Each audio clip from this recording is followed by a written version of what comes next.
I'm always interested in issues that come up that have a follow on effect for retail. And one of those that's caught my eye lately is that the Melbourne Fashion Festival for next year have put a ban on feathers. Now, they've already got a ban on furs and wild animal skins. So they've added this in as a third element. They're the first fashion festival in the world to do so. The feather and down industry is quite large. It's used in a lot of industries, obviously fashion, and then also soft furnishings, homewares, insulation, paper, perhaps some areas you may not have thought of with extracts being used in food, cosmetics, and also baby diapers is another one not many people know about. For a long time, there have been synthetic options available.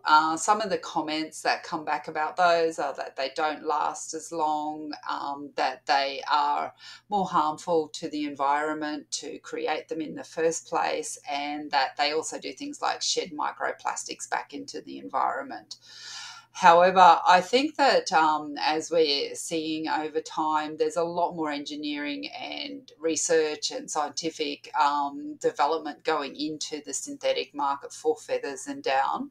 And the results are becoming more favourable, and we're going to see more use of it in daily items in those industries, such as soft furnishing and clothing, etc. As for how the Melbourne Fashion Festival ban on feathers will impact retail down the track, I don't think it will. There will always be a feather and down industry based on the fact that it is a byproduct of a larger industry, which is meat and food. Um, but if anything, I think the fact that many manufacturers are now getting on board. There's a lot of world regulations about the collection of feathers and down, and manufacturers are making sure that they are now more aware of how the feather and down that they use is sourced and is it done ethically.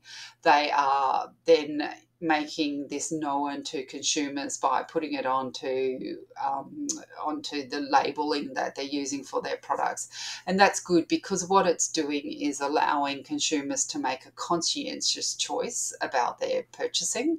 And I think that's a really favourable thing, because the last thing as a retailer that you should be doing is assuming ignorance of your customer base. That can be a very dangerous trap to fall into.